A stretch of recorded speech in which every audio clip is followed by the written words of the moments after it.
Imagine it's the spring of 1241. Europe is a patchwork of kingdoms, constantly at war with each other. But a storm is gathering on the horizon, one unlike anything they have ever seen. This isn't just another army. This is the Golden Horde, the western wing of the vast Mongol Empire, and they are about to unleash a blitzkrieg that will bring the continent to its knees. Our story begins not in Europe, but on the vast steppes of Mongolia decades earlier, with Genghis Khan. By the time of his death, he had forged the largest contiguous land empire in history. His successors, particularly his son Genghis Khan, inherited this legacy of conquest. Their ambition wasn't just to rule the steppes, it was to rule the world. And Europe was next on the list. The command of this western campaign fell to two of the most brilliant military minds of the age. Patriot Khan, a grandson of Genghis, and the legendary general Subutai. Subutai was the mastermind, the architect of the invasion. He had spent years gathering intelligence, studying European geography, politics, and military tactics. He knew their strengths and, more importantly, their weaknesses. The Mongol plan was a masterpiece of strategy. They wouldn't just march in a single, massive army. Instead, they divided their forces into three main columns to strike simultaneously, creating chaos and preventing their enemies from uniting. The northern column would sweep through Poland, the southern column would hit Transylvania, and the central, main force led by Patriot and Subutai would smash through the heart of Hungary. In the winter of 1240, the Mongols stormed and sacked the great city of Kyiv, the heart of the Rus principalities. The sheer brutality of the attack sent shockwaves across Europe. Refugees fled westward, carrying terrifying stories of a seemingly invincible foe that appeared from nowhere, and left only ashes in their wake. But the kings and dukes of Europe, caught up in their own rivalries, largely ignored the warnings. They couldn't imagine the scale of the threat. They were about to learn the hard way. In March 1241, the northern Mongol army crossed into Poland. The Polish knights, famed for their heavy cavalry, were confident. They met the Mongols at the Battle of Chmielnik and were utterly crushed.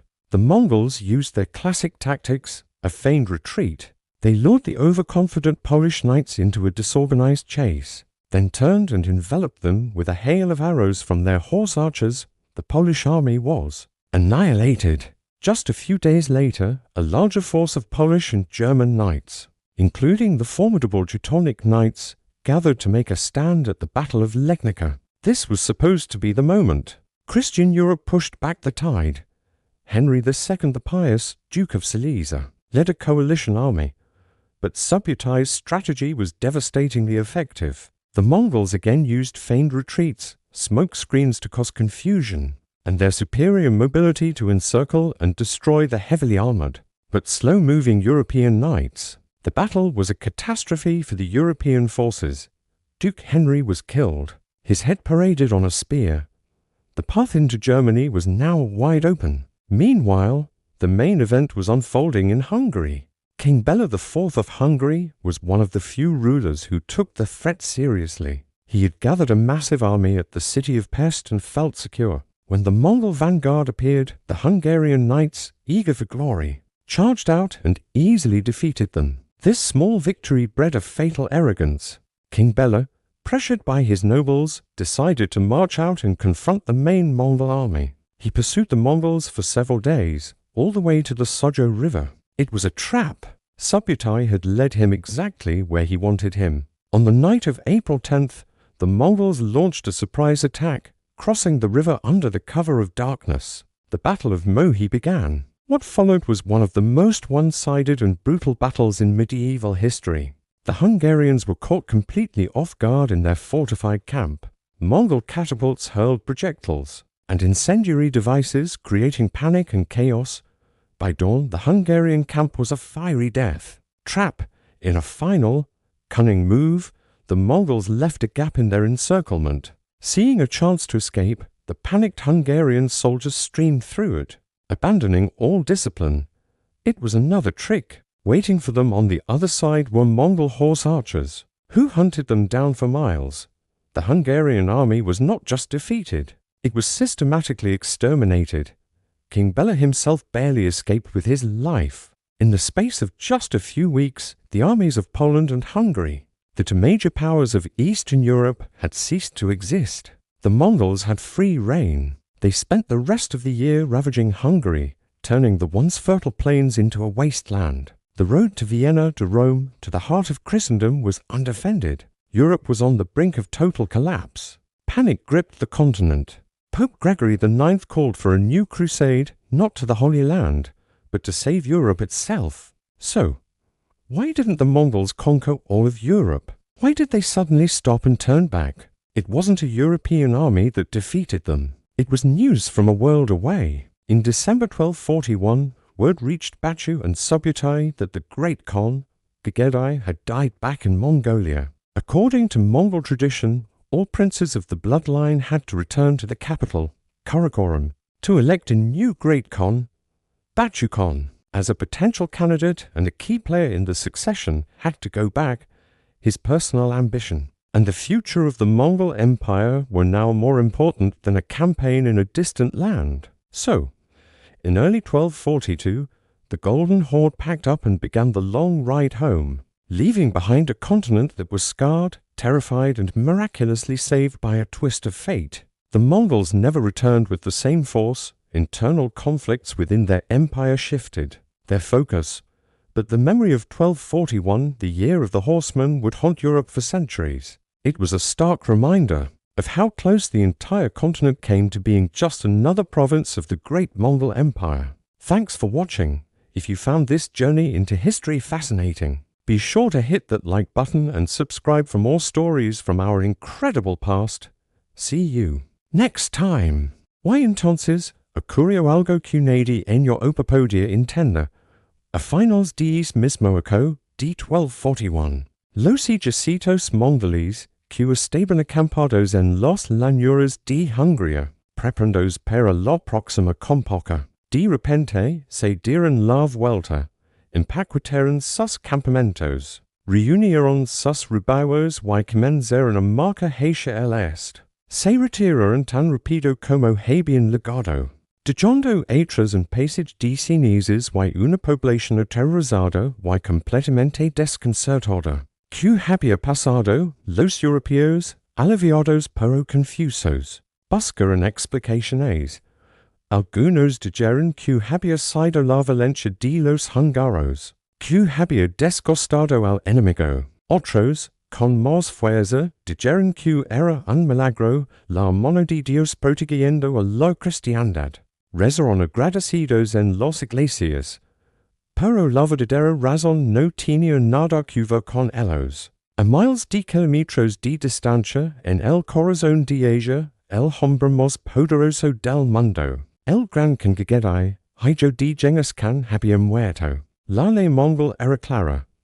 Ante la muerte del gran Khan, todos los príncipes de la sangre, todos los generales importantes, debían regresar a la capital, Karakoram, para el curultai el gran consejo, que elegiría al siguiente líder, para Bachu y Subutai, por muy victoriosos que fueron en Europa. Su deba y su ambición personal los llamaban a cosa. Su conquista europea quedó a medio camino, abandonada no por la fuerza de sus enemigos, sino por las reglas de sucesión de su propio pueblo.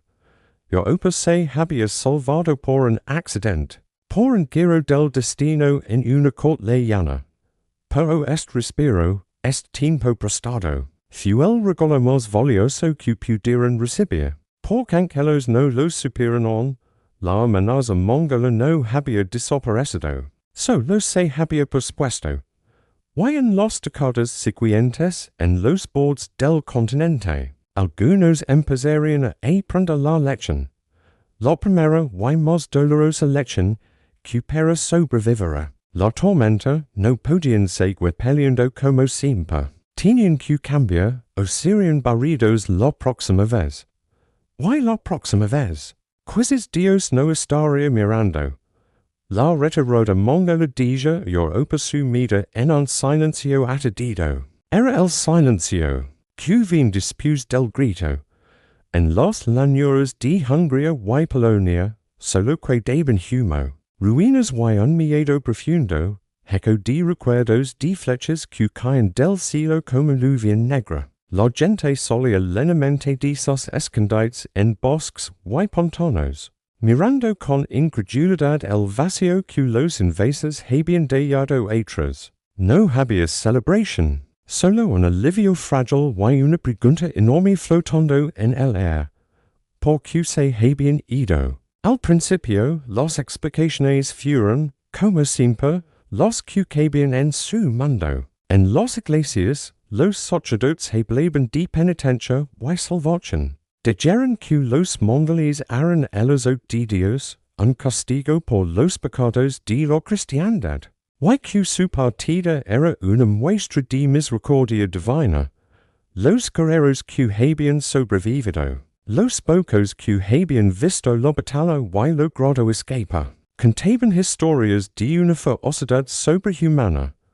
Entre la gente común, los rumores se volvieron leyenda. Se dice que los invasores tenían caras de perro o que eran las hordas de Gog y Magog, encerrados por Alejandro Magno y ahora liberados, como dice la Biblia. El miedo los había transformado en monstruos.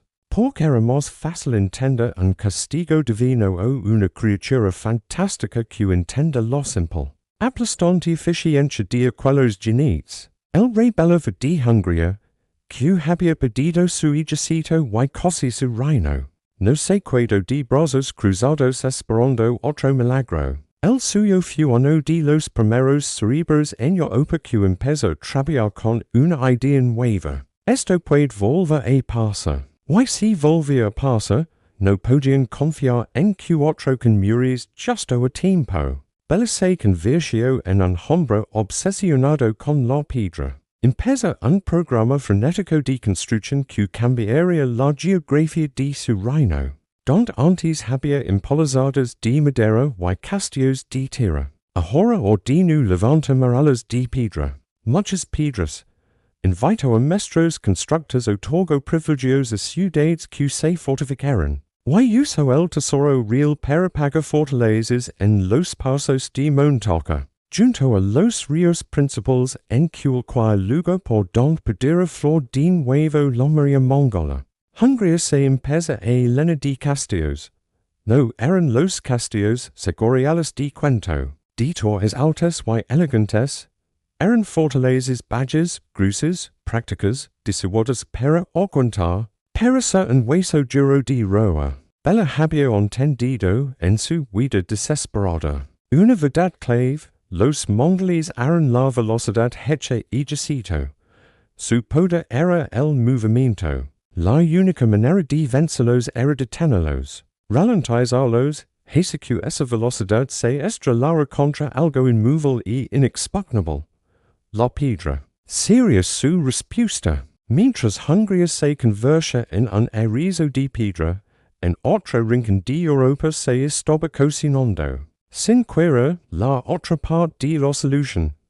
Lejos de las llanuras. En las costas rocosas del Mediterráneo oriental, los estados cruzados levaban 200 años luchando por sobrevivir. Estaban rodeados de poderosos enemigos. Y durante todo este tiempo su vida había dependido de una cosa, sus fortalezas. No cualquier fortaleza. Ellos habían llevado el arte de construir castillos a un nivel que en Europa Central ni se imaginaba.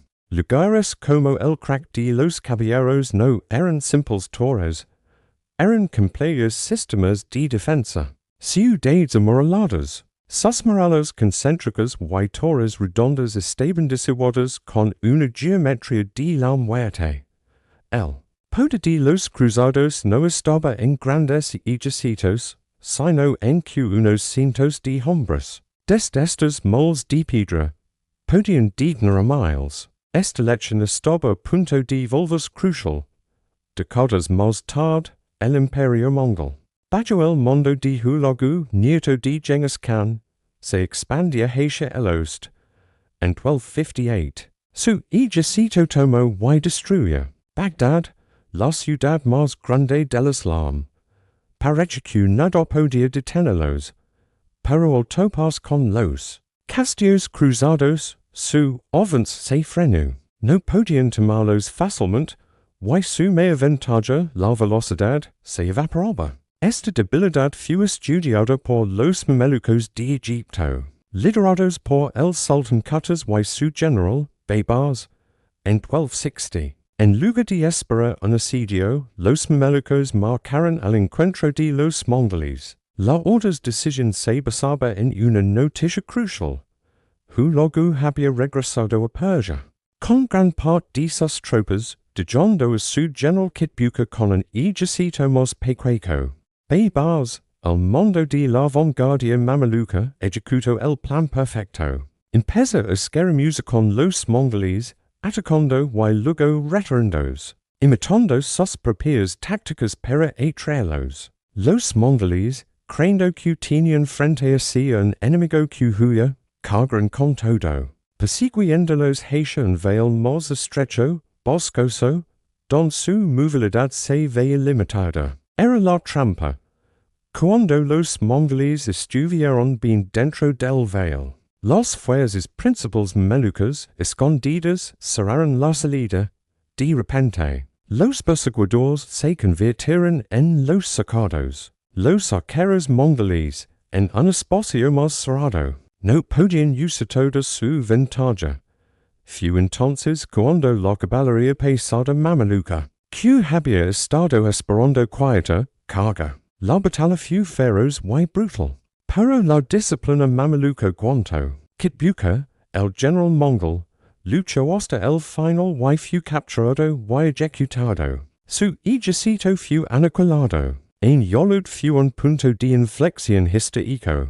Por primera vez, un ejército mongol era derrotado de forma decisiva. El mito de la invencibilidad se hizo añicos. La noticia de la victoria se extendió por el mundo. El mensaje era claro, los mongoles podían ser vencidos, no por un milagro, sino por la estrategia. Por un ejército profesional que los estudiaba y les daba su propia medicina. Europa no tenía un ejército como el mameluco, pero tenía los dos ingredientes que en Yolut demostró que eran esenciales. La posibilidad de una defensa estática fría, y la prueba de que con conocimiento y adaptación se podía ganar. El miedo empezaba a transformarse lentamente en un plan. Ya no se trataba de esperar al enemigo en un campo abierto para una carga gloriosa y única. Se trataba de negar al enemigo ese campo abierto, de usar exploradores para saber exactamente dónde estaba, de atacar sus líneas de suministro, de pelear por cada colina y cada boscantes de la batalla principal. Esencialmente, empezaron a copiar la movilidad mongol, pero para fines defensivos. Aprendieron la lección de en Yolut. El terreno lo es todo. Y si no tenían un valle boscoso donde emboscar, podían crear un terreno desfavorable llenándolo de pequeñas fortifications y de patrullas. Ágiles que les robaban la ventaja de la sorpresa. Esta evolución no fue rápida ni uniforme. Los caballeros tradicionales miraban con desconfianza estas tácticas poco honorables. Pero los comandantes más pragmáticos, aquellos que habían sobrevivido a los mongoles o habían escuchado las historias de sus padres, empezaron a ver su valor. La guerra en la frontera oriental de Europa se fue volviendo menos Antonio y más en yugo de ajedrez móvil y despiadado, donde la información y la flexibilidad valían más que el brillo de una armadura. Fue esta combinación la de la piedra estática y la movilidad adaptada la que se puso a prueba. Cuando la horda de oro el conato mongol que dominaba las estepas rusas volvió a mirar con ambición hacia el oeste finales del siglo XIII y durante el XIV. Hubo incursiones, sí. Grandes razzias mongolas cruzaron las fronteras de Polonia y Hungría en varias ocasiones, como los de 1285 to 1287. Pero algo había cambiado. Ya no eran avances imparables que barrieron ejércitos generosos. ahora in contraband conon, territorio hostil y preparado, las crónicas de estas invasions posteriores cuentan una historia, diferente a la de 1241. Hablan de ciudades y pueblos que, advertidos a tiempo por el sistema de alerta, se refugiaban en sus castillos o en ciudadelas fortificadas. Los mongoles llegaban a un lugar y, en vez de encontrar un botín fácil y aterrar a la población, encontraban calles vacías y puertas de piedra cerradas. Podían saquear los campos, quemar las aldeas de madera, pero el verdadero premio, la gente. Los artesanos, la riqueza acumulada estaba detrás de muros que no podían traspasar en un día. Entonces se enfrentaban a una elección terrible. Podían montar un asedio, pero eso los inmovilizaba durante semanas o meses, exponiéndolos a que llegaran refuerzos del rey, o a que los hostigaran las nuevas caballerías ligeras europeas, desde el exterior, o podían seguir adelante. Pero dejando enemigos activos en su retaguardia que podían cortar sus líneas de retirada. Su velocidad, su mea arma, se veía neutralizada por una red de puntos de anclaje de piedra. Un ejemplo claro fue el asedio mongol de la ciudad de Breslau-Roquelaure en 1287. En vez de encontrar una ciudad indefensa, los mongoles se taparon con una ciudadela fortificada que resistió. Sin poder tomarla rápidamente, y con la noticia de que un ejército de refuerzo polaco se acercaba, tuvieron que retirarse. No fue una derrota aplastante como en Yalut, pero fue un fracaso estratégico. No consiguieron su objetivo. Cada fracaso así, cada incursión que volvía a las estepas con menos botín del esperado, iba erosionando el incentivo para intentarlo de nuevo. La última gran invasión mongola hacia el corazón de Europa se sol situar en 1345, de nuevo contra Hungría. Pero entonces, el reino era prácticamente un colmena de castillos. La invasión, liderada por el Jan Mohammed Beg, fue intensa y causó gran destrucción en las zonas rurales. Pero se estrelló contra la red defensiva. Los mongoles no pudieron tomar las fortalezas clave ni derrotar al ejército húngaro de forma decisiva. Fueron contenidos, desgastados y finalmente rechazados. Fue la prueba final de que la fórmula funcionaba. Europa nunca venció a los mongoles en una gran batalla campal en su propio territorio. Lo que hizo fue algo quizás más inteligente, los volvió inviables. Hizo que el coste de invadir el centro de Europa fuera demasiado alto para el beneficio que podían obtener. Las estepas de Ucrania y Rusia, más abiertas y con menos de estas fortificaciones masivas, siguieron bajo su dominio durante siglos. Pero la puerta a Alemania, a Francia, a Italia, se cerró con leve, no con un milagro, sino con el trabajo lento, constante y caro de generaciones de albañiles, ingenieros, soldados y reyes que habían aprendido la lección. El legado de este enfrentamiento fue profundo y silencioso. Los castillos que salpicaron el pasaje de Europa del Este no solo sirvieron contra los mongoles, definieron la frontera con el mundo de las estepas durante siglos. Y el cambio táctico hacia ejércitos más flexibles y profesionales, aunque lento, races. La guerra medieval empezaba ya atrás la era del caballero individualista. Para acercarse la era del ejército organizado, donde la logística, la ingeniería y la inteligencia ganaban importancia.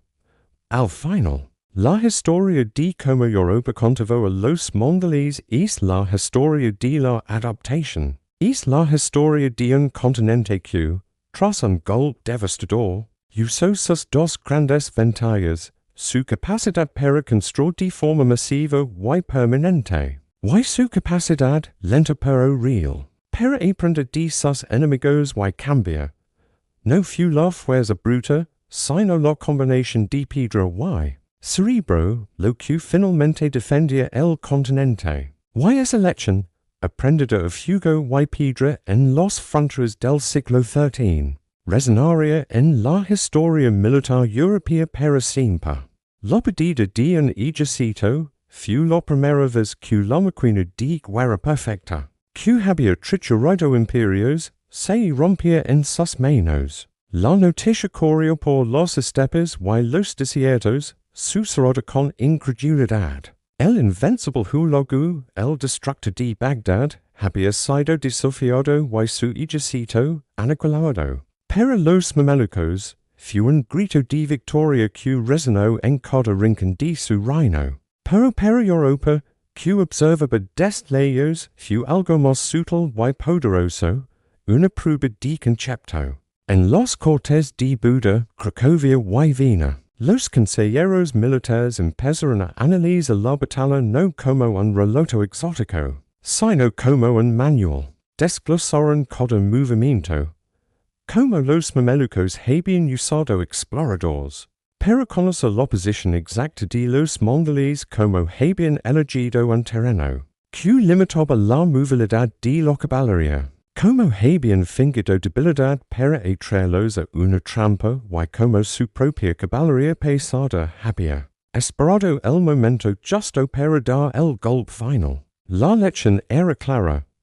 Los mongoles no eran dioses de la guerra. Eran hombres con tácticas brillantes pero predecibles para quien se tomara el tiempo de estudiarlas. Y lo más importante, podían ser vencidos en su propio yugo. Esta chispa de comprensión incendia un cambio lento pero imparable en la forma de pensar de Europa del Este. El miedo ancestral comenzó a transformarse en una estrategia fría. No bastaba con rezar y construirlas. Había que salir de ellas. En los reinos fronterizos, especialmente en Polonia y Hungría, empezó a surgir una nueva figura militar, el comandante estudiante. Eran hombres como el rey Vladislao I de Polonia, o Carlos Roberto de Hungría, que nunca habían visto un mongol en su vida, pero que habían crecido escuchando las historias de sus abuelos. En vez de temblar, estudiaron, reunieron a cronistas, interrogaban a mercenarios que habían peleado en el este, a comerciantes que viajaban a los estepes, querían saberlo todo. Cómo se organizaban, cómo cazaban, cómo se comunicaban en la batalla con banderas y silbatos que comían, cómo cuidaban a sus caballos. Este conocimiento no se quedó en los libros, se tradujo en órdenes concretas. En Polonia, por ejemplo, se reforma el sistema de movilización. Antes, cuando sonaba la alarma, todos los nobles caballeros corrían a reunirse en un punto para una gran batalla. Ahora, se organizaron defensas por regions. Se crearon pequeñas unidades de caballería ligera permanente, pagadas por el rey, cuya única misión era patrullar la frontera. Su trabajo no era lucha hasta la muerte, sino los ojos y los oídos del reino. Si veían polvo en el horizonte, humo o seagulls de un gran movimiento, no cargaban heroicamente. Daban media vuelta, y galopaban a todo corro para dar la alarma. Ganar tiempo se convirtió en el objetivo más importante, mientras la caballería ligera ganaba protagonismo en el campo. La revolución de la piedra seguía su curso en las colinas y los fardos. Los castillos ya no eran solo refugios, se convirtieron en el armazón de una defensa profunda. Imagina el reino de Hungría a finales del siglo XIII. Desde el aire, se vería como una red. Cada castillo importante, construido en un cruce de ríos o en la entrada de un vale, era un nudo en esa red. Entre ellos había torres de vigilancia más pequeñas, atalayas de madera y piedra en colinas, que podían pasar seagulls de humo de día y fuego de noche. Cuando las patrullas ligeras detectaban una incursión mongol, no solo avisaban al rey, incendian la red. Unitor vea el humo de la siguiente, y incendios su propio fuego, en cuestión de horas. La noticia podía recorrer cientos de kilómetros. Los campesinos sabían que, al ver los sigil, debían recoger su ganado y correr hacia el castillo más cercano con sus provisions. Los pueblos se vaciaban. Los Mongoles legaban y encontraban lo que los estrategos lamentara quemada, pero de forma organizada, campos talvez, pero sin comida fácil, sin botín, sin gente a la que capturar. Y entonces se encontraban con el castillo, un hueso duro de roer. Se decidían asediarlo. La guarnición ancpecueca estaba preparada. Tenían pozos de agua dentro de los morales, almacenes llenos de grano seco y salado, y salas llenas de proyectiles. Su trabajo no era salir y ganar, sino aguantar. Cada día que los Mongoles pasaban, cavando trincheras y construyendo catapultas, era un día en que el gran ejército del rey se estaba organizando y marcando hacia allí. Aquí es donde entraba la otra pieza del rompecabezas, la nueva caballería europea. Ya no era una masa homogénea de caballeros con armadura. Era una fuerza más diversa. En vanguardia iban los estrategos medievales, los jinetes ligeros. Muchos de ellos mercenarios cumanos o de los propios estepes, que hablaban el idioma de la guerra mongol. Su misión era hostigar al ejército asediante. Aparición de repente en una colina, lanzaban una nube de flechas sobre el campamento mongol. Y desaparición antes de que se organizara una persecución. Atacaban a los grupos pecuecos que salían a buscar forage o agua. Envenenaban pozos a distancia. Eran mosquitos gigantes y mortales que desgastaban la moral y los suministros del enemigo. Detrás de ellos venía el martillo, los caballeros pesados tradicionales, pero usados con más inteligencia. Ya no los lanzaban en una carga frontal suicida contra un enemigo preparado. Se los mantenía en reserva, frescos, hasta el momento justo.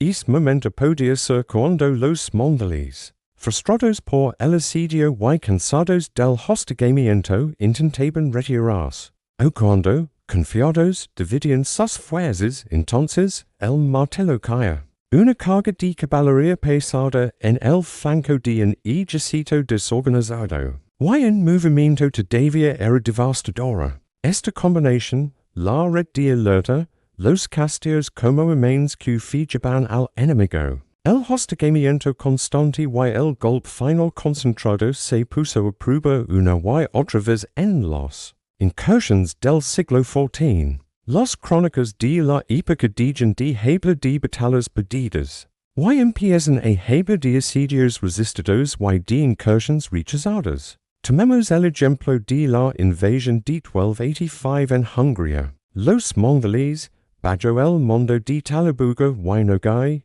penetraron profundamente. Pero las crónicas húngaras detallan como ciudad tras ciudad, como Shakespeare y otras, se encerraron en sus murallas y resistieron. Los Mongoles saquearon el campo, sí, pero no pudieron tomar los centros de poder.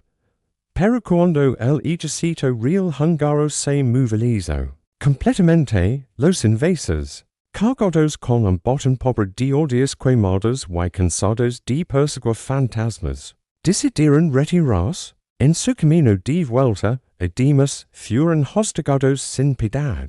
No fue una victoria gloriosa en un campo con nombre, fue una victoria estratégica, aburrida pero efectiva, de logística y paciencia. El cambio psicológico fue enorme. Con cada incursión frustrada, el aura de invencibilidad mongol se desvanecía un poco más. Los soldados europeos, desde el caballero hasta el balestero en la muralla, empezaron a creer que podían ganar, o al menos que podían sobrevivir. Y para un ejército que se alimentaba del terror, enfrentarse a un enemigo que no se derrumbaba ante el pánico era un problema insuperable. la ultima gran tentativa, la d 1345. Fu como el estate final de un animal que se do cuenta de que yo no puede cazar en este territorio. Los Mongoles legaron. Hicieron daño en los zonas no fortificadas, pero se estrellaron contra una hungría que era literalmente un erizo de piedra. No pudieron obtener una victoria decisiva, no pudieron socorrer los riquezas principales. Y el coste en hombres y tiempo fue demasiado alto. Se retiraron y, significativamente, no volvieron a intentar una invasión a gran escala hacia el corazón de Europa.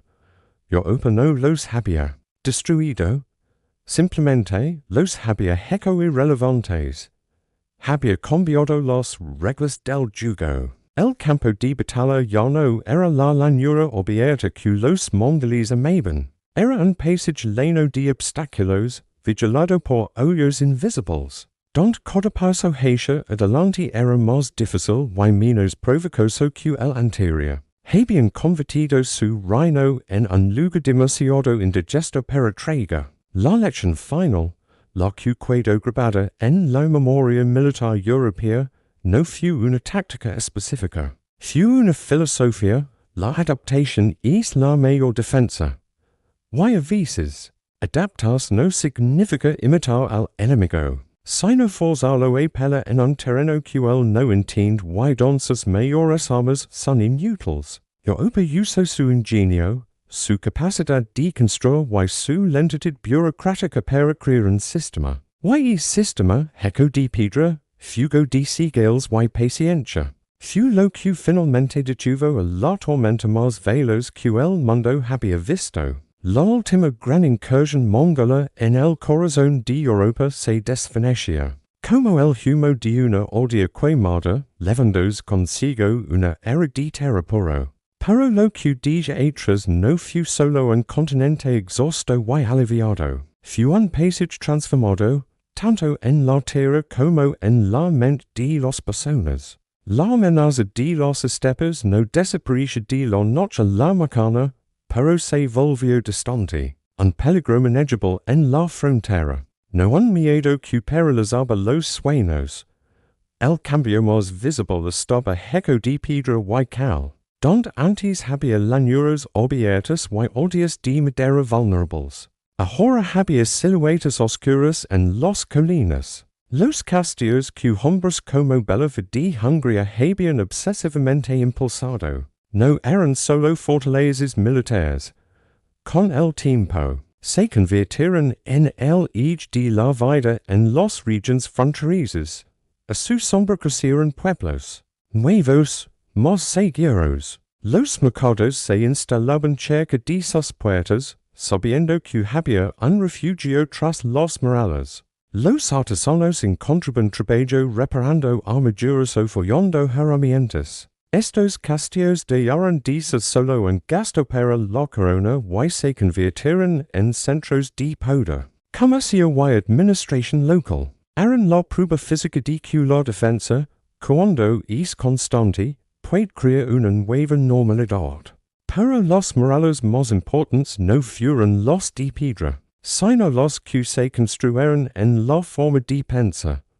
La experiencia mongola rompió para siempre la idea europea de que la guerra era un asunto de honor, de cargas gloriosas y combates pactados. Los nobles y comandantes que sobrevivieron, y los hijos que escucharon sus historias, aprendieron una lección amarga pero útil.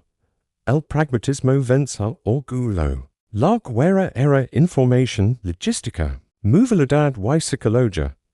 Había que ser inteligente, no solo valiente.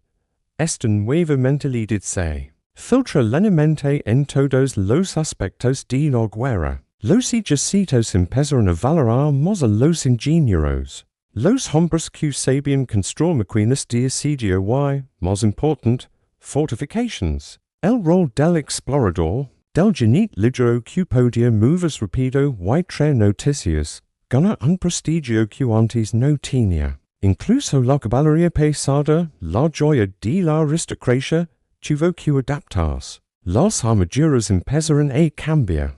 Volviendos más articuladas para permitirme movilidad frente a un enemigo que no se plantaba. Que disparaba y huya. Europa del Este, especialmente Hungría y Polonia, se convirtió en un laboratorio militar. Fueron los primeros en desarrollar ejércitos permanentes más grandes, pagados por el rey. Pero no depende solo de la lenta movilización de los nobles. Aprendieron a combinar diferentes tipos de tropas, caballería pesada para el golpe decisivo, ligra para el hostigamiento, infantería con ballestas y picas para defender positions. Esta mezcla flexible era un reflejo directo de la lección mongola.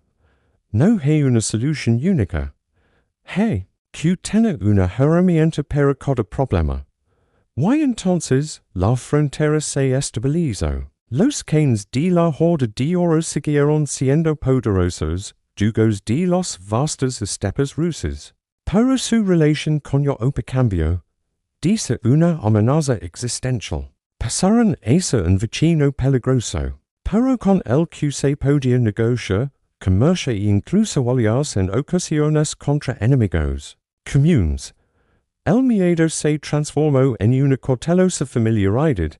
Incluso hubo intercambios. Algunas tácticas de los jinetes de las estepas, su uso del arco compuesto, su forma de vivir de la tierra, fueron adoptadas por las fuerzas fronterizas europeas. Fue una ironía de la historia. Para defenderse del otro, terminaron incorporando partes de él. La verdadera prueba del éxito de esta adaptación no fue otra invasión mongola que no liga. Fue como Europa enfrentó la siguiente gran amenaza que surgió del este. Siglos después, el Imperio Otomano. Los turcos otomanos eran un enemigo completamente diferente. Con una poderosa infantería, artillería gigante y una organización impecable. Pero el manual que Europa había escrito a sangre y piedra contra los mongoles resultó ser sorprendentemente útil. La estrategia de defensa en profundidad, con castillos y plazas fuertes que ralentizaban el avance enemigo, fue usada una y otra vez en los Balcanes contra los turcos. La importancia de la inteligencia, de los exploradores y de la guerra de desgaste, volvió a ser crucial. Hungría, la misma que había sido el baluarte contra los mongoles, se convirtió de nuevo en el muro contra los otomanos, con sus castillos medievales actualizados para resistir coconazos. La lección había sido también aprendida que se aplica a un nuevo contexto.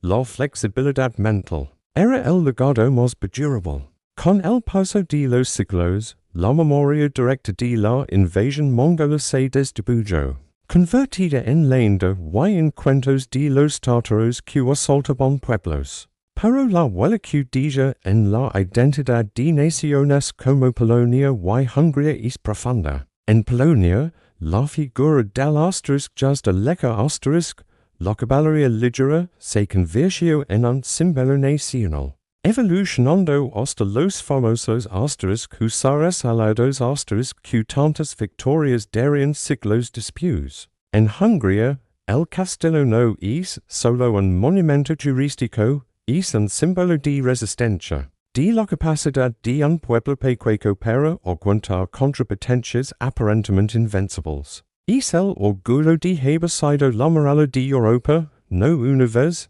sino dos, mirando hacia atrás.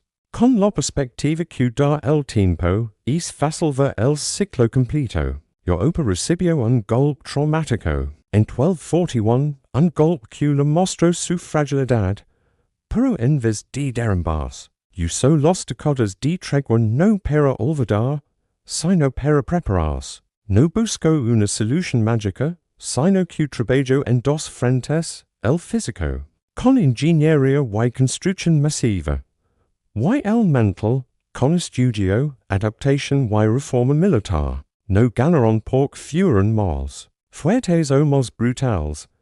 Ganaron porque fueron más listos y más persistentes. Convirtieron su debilidad, la lentitud, el apego a la tierra, La dependencia de fortifications en su mayor fortaleza. Forza a los maestros de la movilidad e jugo un jugo lento y costoso de asedios. Un jugo para el cuelos no estaban preparados. Al final, la historia de cómo Europa contuvo a los Mongoles es una historia sobre la resiliencia. Es la historia de que no siempre gana el más fuerte en el momento, sino el que puede aprender. Cambia y aguantar más tiempo. Es un recordatorio de que a veces, la mejor manera de vencer una fuerza imparable no es oponer otra fuerza, sino oponer un sistema de piedra, de seagulls, de humo, de paciencia y de ideas que, juntos, pueden ser más poderosas que cualquier horda. Y quizás esa sea la lección más humana de todas, que el miedo. Cuando se enfrenta con inteligencia y trabajo, no tiene que paralizarnos. Puede ser el motor que nos haga construir, innovar y, finalmente, sobrevivir. Los Mongoles enseñaron a Europa una lección brutal de humildad. Y Europa, a su manera lenta y obstinada, supo hacer los deberes.